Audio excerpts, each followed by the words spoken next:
ఏపీలో రోజురోజుకి రాజకీయ పరిణామాలు మారుతూ ఉన్నాయి. అయితే ఇదే అంశానికి సంబంధించి మనతో మాట్లాడడానికి తెలుగుదేశం పార్టీ మాజీ MLA BV Jaya Nageswara Reddy firebrand మనతో ఉన్నారు. సార్ నమస్తే. ఈరోజు రాష్ట్రంలో ఉన్నటువంటి దాదాపు 4.5 సంవత్సరాలు గడుస్తున్న వైసీపీ ప్రభుత్వ పాలన ఎలా ఉంది, ప్రజలు ఏమనుకుంటున్నారంట? గతంలో ప్రతిపక్ష నాయకుడిగా రోడ్ల మీద నడిచినటువంటి జగన్మోహన్ రెడ్డి ఈరోజు ముఖ్యమంత్రి అయిన తర్వాత గాల్లో తిరుగుతున్నాడు తప్ప నేల మీద రావట్లేదు. ఆఖరికి ఇచ్చిన హామీలు ఏమాత్రం చేయకపోగా బటన్ నొక్కుతున్నా అని అన్ని వర్గాలని, బడుగు బలహీన వర్గాలు, ఎస్సీ ఎస్టీ మైనారిటీ వర్గాలన్నిరినీ కూడా ఈరోజు పీకలు నొక్కుతూ ఆఖరికి పరదాల చాటును తిరిగేటువంటి పరిస్థితి ఉందంటే ఇంకా అర్థం చేసుకోవాలి రాష్ట్రంలో పరిపాలన ఎట్లా ఉందో.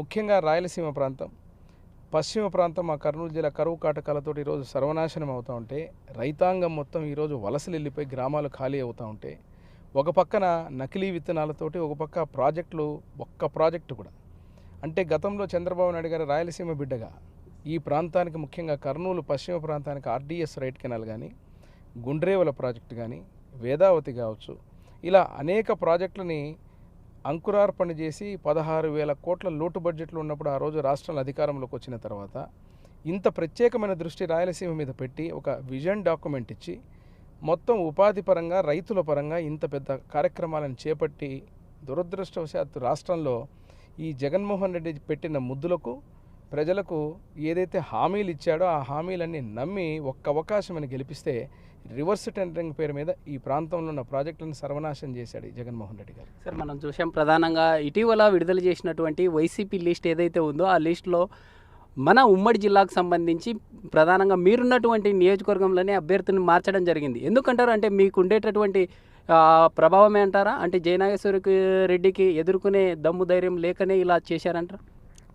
ఈ రాష్ట్రంలో మీరు చూస్తున్నారు, ఇంతవరకు ఏ రాజకీయ పార్టీ కూడా, మననే మా అధినాయకుడు నారా చంద్రబాబు నాయుడు గారు చక్కగా చెప్పారు, ట్రాన్స్ఫర్లు ఏంటండి ఈరోజు రాజకీయ నాయకులకు, ఎమ్మెల్యేలకు ట్రాన్స్ఫర్లా అంటే ఈ నియోజకవర్గంలో 5 సంవత్సరాలు నీవు ఏకంగా మీ అధినాయకుడే చెప్తున్నాడు ఏమని, నీకు చేత కాదు, నువ్వు ఓడిపోతున్నావు అని చెప్పి వెంటనే ఆయన ఇంకొక నియోజకవర్గాన్ని బదిలీ చేయడం ఒక ఎత్తు అయితే, ఇప్పుడు కొత్తగా ఓడిపోతారని చెప్పినటువంటి వ్యక్తుల చోట ఈరోజు బీసీ నినాదం తీసుకొని వచ్చి బడుగు బలహీన వర్గాల మీద ఒక కపట ప్రేమ చూపుతున్నాడు జగన్మోహన్ రెడ్డి గారు.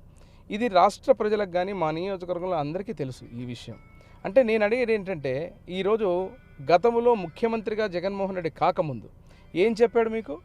నా బొమ్మ చూశారు, నాకు ఒక అవకాశం ఇవ్వండి అని చెప్పి ఓట్లు వేసుకున్నట్టు జగన్మోహన్ రెడ్డి ఈరోజు మీ పరిపాలన మొత్తం అయిన తర్వాత ఎందుకు బెదిరిపోతున్నారు? ఇది ఒక ఎమ్మెగనూరు నియోజకవర్గమే కాదు, రాష్ట్రంలో దాదాపు 60 నుంచి 90 అసెంబ్లీ స్థానాలని మార్పులు చేర్పులు చేస్తున్నారంటే తెలుగుదేశం పార్టీ, అదే రకంగా జనసేన ఈరోజు పొత్తులో రానున్న రోజుల్లో ప్రభుత్వాన్ని స్థాపించబోతోంది. జగన్మోహన్ రెడ్డి పని అయిపోయింది. వైసీపీకి ఓట్లు వేసినటువంటి అందరూ కూడా, అన్ని వర్గాలు కూడా ఈరోజు రోడ్ల మీదకి వచ్చే పరిస్థితి వచ్చింది. సార్, వైసీపీ వైనాట్ 175 అనే నినాదంతో ముందుకు వస్తూ ఉంది. ఎందుకు అభ్యర్థులను మార్చవలసిన అవసరం ఎందుకుందంటారు? అంటే ఉన్నటువంటి సెగ్మెంట్లో ఎమ్మెల్యే అభ్యర్థుల్లో ఉన్నటువంటి వ్యతిరేకత వల్ల ప్రజల్లో మార్చగలుగుతుందంటారా? అంటే లోకేష్ బాబు గారు చక్కగా చెప్పారు, ఒక ఇంటి ముందు ఉన్న చెత్త ఇంకొక ఇంటి ముందు వేస్తే బంగారం అవుతుందా? ఈరోజు వైనాట్ 175ని దమ్ముగా మాట్లాడే జగన్మోహన్ రెడ్డి స్వరంలో కానీ, ఈరోజు వాళ్ళ విధానాలు చూస్తూ ఉంటే రాష్ట్ర ప్రజలకు పూర్తిగా అర్థమైపోయింది. వైనాట్ 175 కాదు, 175 నియోజకవర్గ అందరినీ అభ్యర్థులు మార్చిన జగన్మోహన్ రెడ్డి వైసీపీ పార్టీ అధికారం రావడం కల్లా రాష్ట్ర ప్రజలు డిసైడ్ అయిపోయారు. ఎందుకంటే అయిపోయింది. ఎన్ని అబద్ధాలండి ఈరోజు, రైతులకు అబద్ధాలు, ఉద్యోగస్తులకు అబద్ధాలు, సిపిఎస్ అన్నాడు అబద్ధాలు. అదే రకంగా ఇక్కడ చూస్తే యువతకు మెగా డిఎస్సి అన్నాడు నామాలు పెట్టాడు. ఈరోజు అన్ని ప్రాంతాల్లో అభివృద్ధి చేస్తానన్నాడు, ప్రాంతాల మధ్యలో చిచ్చుపెట్టి కర్నూలుకు హైకోర్టు అన్నాడు, నామం పెట్టాడు. ఈరోజు రాజధానిని అమరావతిని నాశనం చేశాడు. విశాఖపట్నంలో అక్కడ ప్రజలకు ఏదో మాటలు చెప్పి అనవసరంగా అక్కడ రాజధాని అని చెప్పి లేనిపోనే ఆశలు కల్పించి ఋషికొండకు బోడిగుండు కొట్టి ఈరోజు 500 కోట్ల రూపాయలతోటి ప్యాలెస్లు కట్టుకోవడం తప్ప ఏం చేశాడు ఈ ప్రాంతానికి? గతంలో చూసాం సార్, అనేక రకాల వాగ్దానాలు చేశారు. సమైక్యాంధ్ర అనేటటువంటి నినాదంతో ముందుకు వస్తాము అంటే ఈ ప్రత్యేక ప్యాకేజ్, సమైక్యాంధ్ర టైంలో పోరాడినటువంటి హామీలు ఏవైతే ఉన్నాయో ప్రత్యేక ప్యాకేజ్ కావచ్చు, లేదా వైజాగ్ స్టీల్ ప్లాంట్ సంబంధించినటువంటి ఇష్యూకి సంబంధించి కేంద్రం వద్ద ఎందుకు అడగలేకపోతున్నారు? మీరు ఏం చెప్పారండి? ఒకసారి మళ్ళీ జగన్మోహన్ రెడ్డి గారి యొక్క వాదనలు మీకు గుర్తు చేస్తాయి. ఆ రోజు ఎంతమంది ఎంపీలని మొత్తం నాకు ఇవ్వండి, మెడలు వంచుతా, కేంద్రం మెడలు వంచుతాను, నేను ప్రత్యేక హోదాను తీసుకొస్తాను, అదే రకంగా కేంద్రం దగ్గర ఉండేటువంటి రాష్ట్ర హక్కులన్నింటినీ కూడా నేను సాధించుకొస్తానని చెప్పి గెలిచిన తర్వాత ఈరోజు ఈయన మెడలు వంచడం కాదు, ఈయన సాష్టాంగ నమస్కారం చేస్తున్నాడు. అక్కడ సాష్టాంగ నమస్కారం ఎన్ని బిల్లులకు మద్దతు ఇచ్చాడు. ఈరోజు అనేక సిఐఏ కావచ్చు, అదే రకంగా అనేక బిల్లులకు ఈరోజు మద్దతు ఇస్తూ లోపాయకారిగా ఎట్లాంటి పరిస్థితి వచ్చిందంటే ఈరోజు కేంద్రం దగ్గర కేవలం పోవడం రావడం తప్ప కనీసం ఒక్క ప్రెస్ మీట్ జగన్మోహన్ రెడ్డి గారు ప్రధానమంత్రిని కలిసిన తర్వాత ఎప్పుడైనా బయటకు వచ్చి చెప్పాడా? ఇటీవల కాలంలో చూసాం సార్, ఈ కృష్ణా నది సంబంధించినటువంటి వివాదాల్లో కూడా కేంద్రానికి సంబంధించి ఏం ఒక్క విషయాన్ని కూడా ప్రస్తావించలేదు. దానికి ఏమంటారు కామెంట్స్ మీకు ఒకటే ఒక విషయం చెప్తున్నా. కృష్ణా జలాలకు సంబంధించిన కృష్ణా రివర్ బోర్డ్ మేనేజ్మెంట్ ఎంత దారుణం అంటే అసలు కృష్ణా పరివాహక ప్రాంతం లేనటువంటి చోట ఆఫీసు పెడతారు. అదే రకంగా కేంద్రంలో ఈరోజు పరిస్థితి చూస్తే ఒకసారి గెజెట్ పాస్ చేసి పక్కన మాకు తుంగభద్ర, ఒక పక్కన చూస్తేనేమో కర్ణాటక ప్రాంతానికి బీజేపీ ఆ రోజు ఉన్నటువంటి ఈరోజు కేంద్రంలో ఉన్నటువంటి వాళ్ళ ప్రాజెక్టులకు జాతీయ హోదాలు కల్పిస్తూ ఉంటే మా కర్నూలు ప్రాంతంలో ఉన్నటువంటి గుండ్రేవులకో లేకపోతే ఇంకొక ఆర్డీఎస్ రైట్ కెనాల్కో ఆ ప్రాజెక్టులకు జాతీయ హోదా అడగడం మాని కృష్ణా నది మీరు చెప్తున్నటువంటి దాని మీద ఈరోజు పూర్తిగా శరాఘాతంగా మా హక్కులను హరించే విధంగా పోతూ ఉంటే కనీసం కేంద్రం దగ్గర వాదనలు వినిపించలేకపోయింది. ప్రభుత్వం చేతులెత్తేసింది. ఇంత బలం పెట్టుకొని ఇంతమంది ఎంపీలను గెలుచుకున్న తర్వాత ఏ ఒక్కరైనా రాయలసీమ ప్రాంతం కానీ మా ప్రాంతం నీటి హక్కుల గురించి జగన్మోహన్ రెడ్డి ఎక్కడైనా ప్రయత్నం చేశాడా? అసలు సుప్రీంకోర్టుకు పోయే స్థితికి వచ్చింది. ఒక పక్క సుప్రీంకోర్టుకు పోతే కూడా మీ సొంత కేసుల కోసం ప్రభుత్వ డబ్బులను వాడుకుంటూ వందల కోట్ల రూపాయలు ఈరోజు ఏదైతే లాయర్లకు మీరు మీ సొంత కేసుల కోసం వాడుకుంటూ ఈరోజు నీటి హక్కులు మా ప్రాంతం వెనుకబడిన ప్రాంతం రాయలసీమ ప్రాంత హక్కులకు ఈరోజు శరాఘాతంగా ఉండేటువంటి ఈ కార్యక్రమాలు ఇది ఎక్కడ పోరాటం చేశారు? అందరికీ అర్థమైపోయింది. రైతుల్ని కానీ రాయలసీమ వాసుల్ని కానీ ఏ ప్రాంత వాసుల్ని కూడా ఎవరిని కూడా ఈ జగన్మోహన్ రెడ్డి ప్రభుత్వంలో జగన్మోహన్ రెడ్డి గారి యొక్క నైజం అనేది ఏంటనేది అర్థమైపోయింది. ఈరోజు వైనాట్ 175 కాదు, ప్రజలు సిద్ధమైంది ఎమ్మెల్యేలు మార్చడం కాదు, మీరు జగన్మోహన్ రెడ్డిని మార్చాలని ప్రజలు సిద్ధంగా ఉన్నారు. సార్ మనం చూడవచ్చు అంటే ప్రతిపక్షంలో ఉన్నటువంటి మీరు వైసీపీ సంబంధించినటువంటి నాయకులు దేశంలో కావచ్చు లేదా వివిధ రాష్ట్రాల్లో కూడా ఎక్కడ లేనటువంటి సంక్షేమ అభివృద్ధి పథకాలను మేము అందించాము, ఆ అభివృద్ధి దిశగా ముందుకెళ్తున్నామంటున్నారు. ప్రతిపక్ష సంబంధించినటువంటి నాయకులు మరో శ్రీలంక కావచ్చు వెనిజులా చేంజ్ చేస్తూ ఉన్నారు అని చెప్తా ఉన్నారు. ఏమంటారు సార్? మీకు ఒకటే ఒక విషయం అండి, ఈరోజు నారా చంద్రబాబు నాయుడు గారు ఏదన్నా ఒక సంక్షేమం అనగానే ముందుగా చెప్పాల్సింది ఆద్యుడు నందమూరి తారక రామారావు గారు, తెలుగుదేశం పార్టీ నారా చంద్రబాబు నాయుడు గారు. సంక్షేమం గురించి వీళ్ళు చేస్తున్న సంక్షేమం కాదు, సంక్షోభం. అది కేవలము ఉత్త మాటలు చెప్తూ ఆదాయాన్ని సృష్టించిన తర్వాత మీరు దాంతో మనం ఏదైనా కానీ సంక్షేమం చేయాలి. సంక్షేమం కాదని చెప్పడం, ఇంతకు మించిన సంక్షేమాన్ని రేపు మనం ఇవ్వబోతున్నాం. ఈరోజు బాబు షూరిటీ భవిష్యత్ గ్యారంటీ కార్యక్రమంతో ప్రతి ఇంటికి పోతున్నాం మేము. రానున్న రోజుల్లో ఇంతకంటే మించిన సంక్షేమం ఇస్తాం. కానీ ఎలా అంటే ఒక ఆదాయం. ఇప్పుడు హైదరాబాద్ చూస్తున్నారు. హైదరాబాద్ ఈరోజు ఈ రకంగా ఉంది అంటే ఎవరి విజన్ అండి? చంద్రబాబు నాయుడు గారు ఆ రోజు వేసిన పునాది 2020 విజన్ తోటి ఈరోజు ఆదాయ వనరులు కాదు, అసలు దేశంలోనే ఒక గొప్ప గ్రోత్ ఇంజన్గా ఉంది హైదరాబాద్. మరి ఆ రాష్ట్రానికి ఈరోజు హైదరాబాద్కి క్యాపిటల్గా అంటే ఈరోజు క్యాపిటల్ లేనటువంటి రాష్ట్రంగా తయారు చేసి మీరు సంక్షేమం పేరు మీద అప్పుల కుప్పగా చేస్తూ రాష్ట్రాన్ని, ఆ అప్పులన్నీ ఎవరు తీర్చాలి? మీరు ఇచ్చే సంక్షేమం మళ్ళీ ప్రజలే తీర్చాలి. నిత్యావసర ధరలు పెంచేశారు. పెట్రోలు, డీజిల్, అదే రకంగా ఉప్పు, కారం, పప్పు, అసలు దేని మీద కూడా పన్నులు, చెత్త మీద పన్నేసే చెత్త ప్రభుత్వం. ఈ రకాలుగా ఉంటే ఇన్ని రకాలుగా నష్టం చేస్తూ ఉంటే ఈరోజు సంక్షేమం పేరు మీద ఈ చేత్తో 10,000 ఇవ్వడం, ఈ చేత్తో 1,00,000 రూపాయలు కొట్టేస్తున్నారు. ఇది సంక్షేమం ఎట్లా అవుతుంది సార్? ప్రధానంగా మన ప్రాంతం మీ ఎమిగనూరు సంబంధించినటువంటి పక్కనే తుంగభద్ర నది ప్రవహిస్తూ ఉంటుంది. నిత్యం కరువుతో విలేతాండం వీస్తున్నటువంటి ఈ ప్రాంతంలో రానున్న రోజుల్లో తెలుగుదేశం పార్టీ ఫామ్ అయ్యి ఎలాంటి అభివృద్ధి చేస్తారు, ఎలా ముందుకెళ్తారు?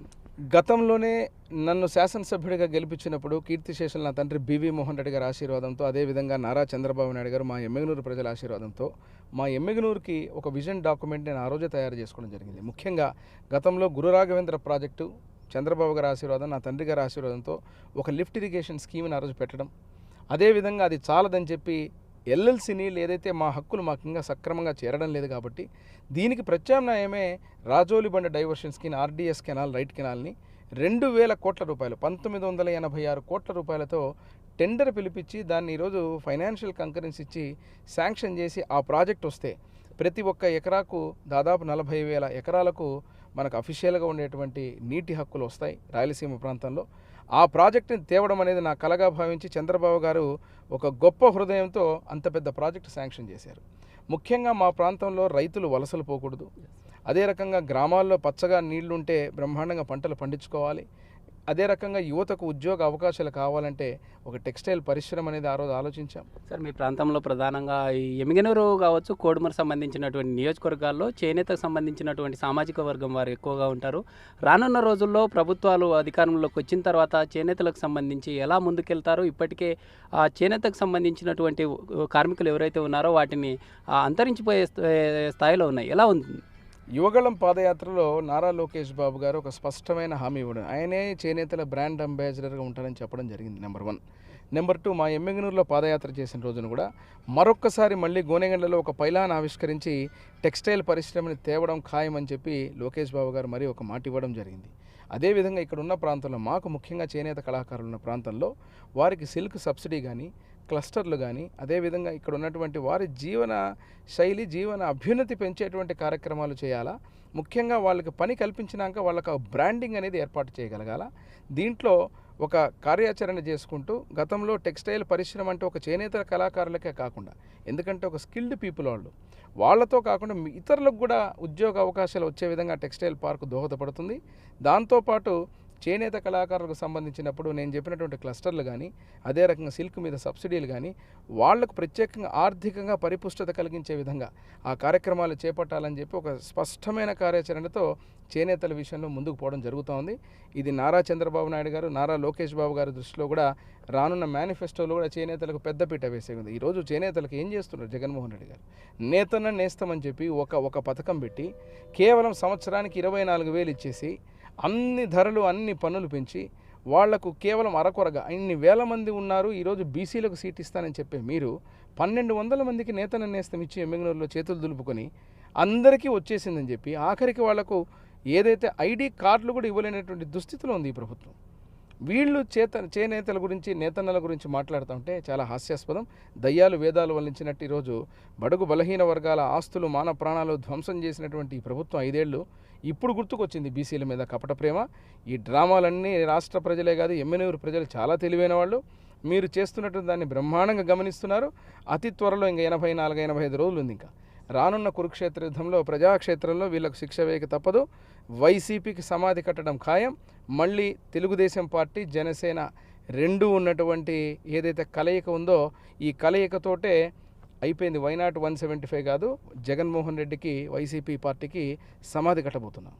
సరే, ఈ అమరావతి సంబంధించినటువంటి రాజధాని ఏదైతే ఉందో ప్రజెంట్ ఉన్నటువంటి సిచ్యువేషన్లో ఆ ప్రజలు ప్రతినిధులను ఎన్నుకున్నటువంటి డైవర్షన్ రాంగ్ అంటారా, లేకుంటే ఉన్నటువంటి పాలకులది రాంగ్ అంటారా? అంటే రాజధాని ఏది అంటే చెప్పలేని పరిస్థితులు ఉన్నారు ఆంధ్ర ప్రజలు. ఆంధ్ర రాష్ట్ర ప్రజలు గొప్ప మనసున్న వ్యక్తులు.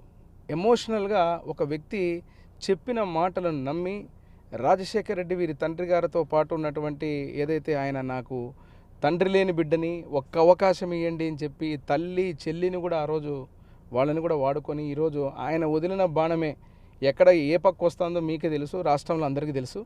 ఇట్లాంటి మాటలతోటి ఎమోషనల్గా ఒక అవకాశం అంటే అవకాశం ఇచ్చారు తప్ప ఈరోజు 5 ఏళ్ళు మీ పరిపాలనను ఏం చెప్పారండి? మద్యపాన నిషేధం చేస్తాను, నేను ఎలక్షన్లలో ఓటు అడిగే ముందర నేను ఏ మద్యం షాపులో కూడా అసలు ఏ మద్యం కానీ ఈసారి జరిగే ఎన్నికల్లో మందుబాబులు నమ్మే అవకాశాలు ఉన్నాయంటారా? అంటే అక్క చెల్లమ్మలకు నేను అండగా ఉంటాను, అయితే వీళ్ళు పనిచేసి వచ్చినటువంటి క్రమంలో ఈవినింగ్ మందు తాగడం ఇబ్బందులకు గురి చేస్తున్నారు, నేను మా అక్క చెల్లమ్మలకు అండగా ఉంటా అంటున్నారు. ఎక్కడ ఉంటున్నారంటారు? మీరు ఒకటే గుర్తుపెట్టుకోండి, మందుబాబుల దగ్గర నుంచి అంగన్వాడీ అక్కా చెల్లెమ్మల వరకు, అక్కా చెల్లెమ్మల దగ్గర నుంచి రైతన్నల వరకు, ప్రభుత్వ ఉద్యోగుల దగ్గర నుంచి యువత వరకు, ఈరోజు బడుగు బలహీన వర్గాలు, ఎస్సీ ఎస్టీ మైనారిటీల దగ్గర నుంచి ప్రతి వర్గం కూడా ఇక మీద జగన్మోహన్ రెడ్డి నమ్మే అవకాశం అనేదే లేదు, ఆ ప్రసక్తే రాదు. ఒక్కొక్క వర్గానికి నేను చెప్పిన ఏ వర్గం కూడా ఈరోజు ఏ వర్గం కూడా వైసీపీ ప్రభుత్వానికి రేపు జగన్మోహన్ రెడ్డికి ఓటేసే అవకాశమే లేదు. వాళ్ళు ఏమనుకుంటున్నారు? నేనేదో సంక్షేమం చేశాము, బటన్ నొక్కాము, ఇంటింటికి లక్షల రూపాయలు పడ్డాయి. ఎక్కడ పడ్డాయి లక్షల రూపాయలు? ఈరోజు మీరు చేసేటువంటి మసిపూసి బటన్ నొక్కినంత మాత్రాన రాష్ట్రం అభివృద్ధి చెందుతుందంటారా సార్? ఎక్కడ చెందిందండి? అభివృద్ధిని సంక్షేమ ముసుగులో చంపిన ప్రభుత్వం ఇది. మొదటి రోజే ప్రజావేదికను కూల్చిన రోజే అర్థమైపోయింది రాష్ట్ర ప్రజలకి. ఈ ప్రభుత్వం అనేది నిర్మాణాలు, కట్టడాలు, అభివృద్ధి పునాదుల మీద ఉండేటువంటి ప్రభుత్వం కాదు. ఇది కేవలం విధ్వంసం, కూల్చడంతో మొదలైంది. ఈ 5 సంవత్సరాలు కూల్చడాలతోటే, తప్పుడు కేసులతోటి, విధ్వంసాలతోటి జరిగింది తప్ప ఏ ఒక్క పునాది రాయి, ఒక్క అభివృద్ధి.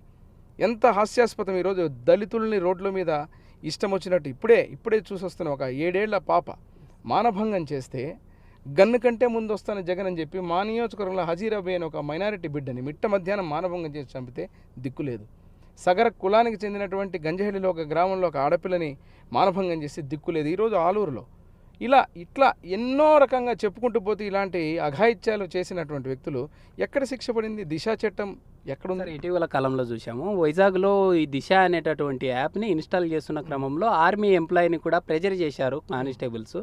అయితే ఆ దిశ అనేటటువంటి యాప్ కంప్లీట్గా లేడీస్ సంబంధించినటువంటి యాప్, వారికి రక్షణగా ఉంటుంది. అలాంటి యాప్ని జెంట్స్ని ఇన్స్టాల్ చేయాలని ఒత్తిడి చేయడంతో కొంత వాగ్వాదం జరిగింది. ఏమంటారు మీరు? అసలు లేడీస్కి నిజంగా లేడీస్ కన్నా న్యాయం జరుగుతుందంటారా యాప్ ద్వారా? నేను మీకు ఇంతకుముందు చెప్తున్నప్పుడు మీరు మధ్యలో మాట్లాడారు, ఒక ప్రశ్న వేశారు నాకు. అసలు దిశ అనే చట్టాన్ని కేవలం ఊరికే మసిపూసి మారేడికాయ చేయడానికి ప్రజల కోసం తెచ్చినది తప్ప ఎక్కడ అమలు అవుతుందని అడుగుతున్నాను నేను. పేరుకు ఊరికే యాప్ డౌన్లోడ్ చేయడం, ఈరోజు స్త్రీలకు సంబంధించినటువంటి దాని మీద చర్యలు తీసుకోవాల్సిన యాప్ని తీసిపోయి పురుషుల దగ్గర పెట్టడమే అర్థమైపోతుంది. ఎంత కామెడీ అది. అంటే అదే కాకుండా నేను చెప్పేది ఎక్కడ అమలైంది? 18 రోజులు అన్నారు మీరు. 18 రోజుల్లో మొత్తం తేల్చేస్తామన్నారు. వాడికి శిక్ష చేసే విధంగా ఏ అఘాయిత్యం చేసినా అన్నారు. ఈరోజు ఇప్పుడే 7 ఏళ్ల బాలిక మీద అఘాయిత్యం చేస్తే దిక్కు దివానం లేదు రాష్ట్రంలో.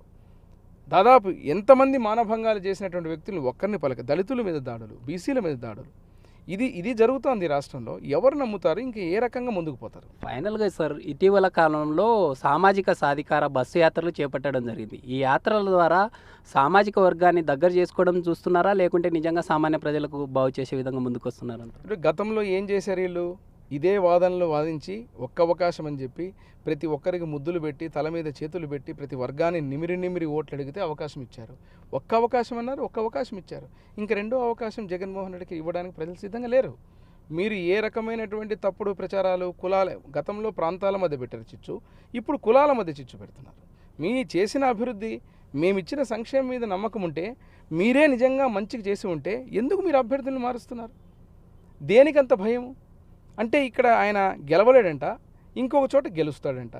అంటే ఏ రకంగా ఉంటుంది? అంటే ఇక్కడ ఒక రెడ్డి గారు దాదాపుగా మీరందరూ ఒక సామాజిక వర్గానికి ఇచ్చి మీరు ఇప్పుడు బీసీలని ప్రేమలు చూపుతున్నారు. మరి ఇదే వ్యక్తులు గతంలో మళ్ళీ ఏం చేశారు? వారికి టికెట్లు ఇచ్చి ఆ రోజు గెలిచినప్పుడు మాత్రం నన్ను చూసి వేశారని మాట్లాడారు. రేపైనా జగన్మోహన్ రెడ్డి గారిని మార్చాలని రాష్ట్ర ప్రజలు సిద్ధమైనారు.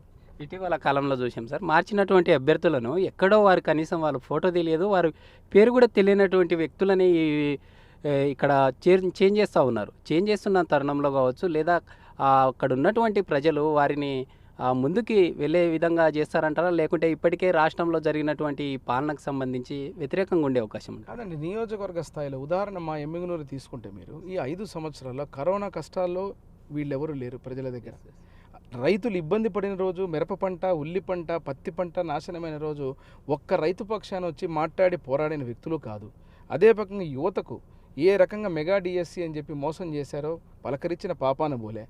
ఈ ఊళ్ళో మా ఎమ్మిగనూరు నియోజకవర్గంలో వైడబ్ల్యూసీఓ గ్రౌండ్ దగ్గర నుంచి, ఏదైతే చేనేతలకు సంబంధించిన ఆస్తుల దగ్గర నుంచి, ఎక్కడైతే భూములు కానీ, తగాదాలు కానీ, విధ్వంసాలు కానీ చేసిన రోజున కనీసం వచ్చి పలకరించిన పాపాన పోలేదు. ఇటువంటి వ్యక్తులు ఈరోజు ఉన్నట్టుండి ఈరోజు వాళ్ళ మీద కపట ప్రేమ చూపుతూ కేవలం సీటు కోసం, ఓటు కోసం వస్తే ప్రజలు సిద్ధంగా ఉండరు. మీరు కష్టాల్లో కానీ ఏదైతే ఉన్నటువంటి ప్రజల పక్షాన్ని నిలబడే వ్యక్తుల్ని గుర్తిస్తారు. ఓడినా గెలిచినా మాకు ఎమ్మిగనూరు నియోజకవర్గం మీద ప్రేమ ఉండాలి. అది వదిలిపెట్టి ఈరోజు కేవలం నేను గెలవాలి, నేను ఓటు సీటు కోసం ఈరోజు మీరు డ్రామాలు ఆడుతూ, మీరు మాట్లాడుతూ కేవలం అభివృద్ధి, ఈరోజు ఆ వ్యక్తిని మార్చడం వల్ల మంచి జరుగుతుందని, లేకపోతే 5 ఏళ్ళు మీరు పరిపాలించి బటన్ నొక్కుతున్నా అని మీ ఎమ్మెల్యేలు పైనేమో ఆయన నొక్కుతున్నాడని చెప్తే కిందేమో మీరు పీకలు నొక్కుతున్నారు. ఇక్కడ 5 ఏళ్ళు నొక్కిన తర్వాత ఇప్పుడు ఉన్నట్టుండి వీళ్ళని మార్చేసి ప్రక్షాళన అయిపోయిందంట, వేరే వ్యక్తి రాగానే ఆయన పుణ్యవంతుడైపోతాడు. నిరుద్యోగులు రాష్ట్రంలో ప్రతి జనవరిలో నిరుద్యోగ క్యాలెండర్ అన్నారు. ఇప్పటికే 4.5 సంవత్సరాలు గడిచినా ఎలాంటి జాబ్ క్యాలెండర్ లేదు. రానున్న ఎన్నికల్లో నిరుద్యోగులు వైసీపీ ప్రభుత్వాన్ని నమ్మే అవకాశాలు ఉన్నాయంటే ఎట్టి పరిస్థితులు లేదు. యువగళం పాదయాత్రతో నారా లోకేష్ గారు స్పష్టంగా చెప్పడం జరిగింది. యువత మొత్తం 20 లక్షల ఉద్యోగాలు, నిరుద్యోగ భృతి లేనటువంటి వాళ్ళకి మళ్ళీ చెప్పడం. ఈరోజు ఒకటే చెప్తున్నాం, ప్రత్యేక హోదా పేరు మీద యువభేరీ కార్యక్రమాలు ఆ రోజు జగన్మోహన్ రెడ్డి ప్రతి పార్లమెంటులో ఊకదంపుడు ఉపన్యాసాలు ఇచ్చి యువతను కూడా మోసం చేశారు. ఈరోజు రగిలిపోతున్నారు యువత. రాష్ట్రంలో ఉద్యోగాలు లేక, ఒక పక్క అవకాశాలు లేక, మీ ప్రభుత్వ పరిపాలన తీరు వల్ల సర్వనాశనం చేసి ఈరోజు మళ్ళీ మీరు యువత అని మాట్లాడితే చాలా తెలివైన వాళ్ళు యువత. ఈరోజు భవిష్యత్తు రేపు వాళ్ళు. కాబట్టి ఇటువంటి ప్రభుత్వానికి ఒక అవకాశం ఇచ్చి 5 సంవత్సరాలు సువర్ణ అక్షరాలతో రాసుకోవాల్సినటువంటి ఒక 5 సంవత్సరాల కాలాన్ని పోగొట్టుకున్నారు. ఇంకా పోగొట్టుకునే స్థితిలో యువత లేరు. ఎట్టి పరిస్థితుల్లో ఈ జగన్మోహన్ రెడ్డిని, ఈ వైసీపీ పార్టీని నమ్మే ప్రసక్తే లేదు. మీ సెగ్మెంట్లో ఇప్పటికే అభ్యర్థిని మార్చడం జరిగింది. అంటే మీతో ఢీకొట్టే అంత అవకాశం లేకే అభ్యర్థిని మార్చారా, లేకుంటే ఏమంటారు సార్ ఫైనల్గా? నేను ఒకటే చెప్తున్నా మీకంటే, తెలుగుదేశం పార్టీ, ఇక్కడ నేను అభ్యర్థినిగా తెలుగుదేశం పార్టీ, చంద్రబాబు నాయుడు గారు, అదే రకంగా నందమూరి తారక రామారావు, కీర్తిశేషులు నా తండ్రి బివి మోహన్ రెడ్డి గారు. మీ ఫాదర్ కూడా మంత్రిగా ఉన్నారు. మంత్రిగా ఉంటూ తమకంటూ ఒక బ్రాండ్ ఉంది. అదే దిశగా ముందుకెళ్తా ఉన్నారు. ఎస్, మేమేం చెప్తున్నాం? నేను ఒకటే సూటిగా ప్రశ్నిస్తున్నా. జగన్మోహన్ రెడ్డి ఎవరి చేతిలో ఓడిపోతాడని చెప్పి చెన్నకేశ్వరరెడ్డి గారికి కొడుక్కు కానీ ఆయనకి కానీ టికెట్ రాదు, నువ్వు గెలవు అని చెప్పాడు. ఎవరి చేతిలో? ఇవి ఏమంటున్నామంటే, ఇక్కడ మీరు గతంలో మీ తనయుడికి టికెట్ రాకుండా మీరు నిలబడితేనే గెలుస్తా. ఆ రోజు నేను ఎమ్మెల్యేగా ఉన్నా. మరి మీరైతే గెలవగలరని చెప్పి ఆయన కొడుకు గెలవలేడని స్వయంగా ఆయనే చెప్పారు. సో ఇప్పుడు నేనేమంటున్నా, దీన్ని అతి ప్రేమగా బీసీల మీద రుద్దుతూ, ఈరోజు బీసీల మీద కపట ప్రేమ చూపుతూ, మళ్ళీ ఈరోజు వయసు అయిపోయిందని ఒక నెపంతో మళ్ళీ డ్రామాలు మొదలుపెట్టారు. స్పష్టంగా జగన్మోహన్ రెడ్డి గారికి ఎమ్మెగ్నూరు నియోజకవర్గంలో క్షేత్రస్థాయిలో ఏం జరుగుతుందో భవిష్యత్తుకు ఆయనకు తెలుసు. కాబట్టే మీరు గెలవరని చెప్పే ఇక్కడ ఇవ్వడం జరిగింది. ఇప్పుడు కూడా మళ్ళీ మేము ఏమంటున్నామంటే, నేను ఎన్నోసార్లు చెప్పాను, ఎందుకంటే గతంలో నా తండ్రి బివి మోహన్ రెడ్డి గారు నిజంగా ఆత్మశాంతి కలగాలంటే, కేశవరెడ్డి గారు మీరు టికెట్ తెచ్చుకొని నిలబడండి. ఎందుకంటే మీకు వయసు ఉంది, వయసు అయిపోయింది అంటున్నారు, బ్రహ్మాండంగా ఉన్నారు, ఆరోగ్యంగా ఉన్నారు. మేము కూడా మీరు నిలబడండి అని కోరుతున్నాం. ఖచ్చితంగా రేపు పోటీ చేయడం జరుగుతుంది. మీరు నిలబడండి. ఇక్కడ నుంచి జయనాగేశ్వరుడు ఉన్నాడు, అక్కడ నుంచి మీరు నిలబడండి. రానున్న 85 రోజుల్లో తెలిసిపోతుంది. అంతే తప్ప, అదే కాకుండా ఈరోజు తెలుగుదేశం పార్టీ, జనసేన ప్రభుత్వాన్ని స్థాపించాలని ప్రజలు సిద్ధమైపోయారు. ఈ 5 ఏళ్ల వైసీపీ పాలనతో విసిగి వేసారిపోయి అన్ని వర్గాలు కూడా నాశనం చేసిన ఈ ప్రభుత్వాన్ని ఎప్పుడు వదిలించుకోవాలని సిద్ధంగా ఉన్నారు ప్రజలు. ఓవరాల్గా రాష్ట్రంలో ఉన్నటువంటి వైసీపీ అరాచక పాలన ఏదైతే ఉందో, అరాచక పాలన నుండి విముక్తి పొందుతూ ఉన్నారు. రాష్ట్రంలో ఉన్నటువంటి యువత కావచ్చు, ఉద్యోగులు, ఇటీవల ఆందోళన చెందినటువంటి అంగన్వాడీలు, అక్కడి నుంచి కూడా ఈ వైసీపీ ప్రభుత్వానికి కౌంట్ డౌన్ స్టార్ట్ అయిందంటూ కూడా చెప్తున్న పరిస్థితులు. అయితే ఎమ్మిగనూరు నియోజకవర్గంలో ఉన్నటువంటి ప్రజలు ఎవరైతే ఉన్నారో, అక్కడ తన తండ్రి స్వర్గీయ బివి మోహన్ రెడ్డి గారు చేసినటువంటి కృషి ఫలితంగానే ఆ దిశగా ముందుకెళ్తున్నాను. రానున్న రోజుల్లో కూడా ఖచ్చితంగా ఎమ్మిగనూరు నియోజకవర్గంలో టీడీపీ జెండా ఎగరేస్తామంటూ కూడా తెలుపుతున్న పరిస్థితి. వీడియో జర్నలిస్ట్ సురేష్తో శ్రీరామ్, బిగ్ టీవీ, కర్నూలు.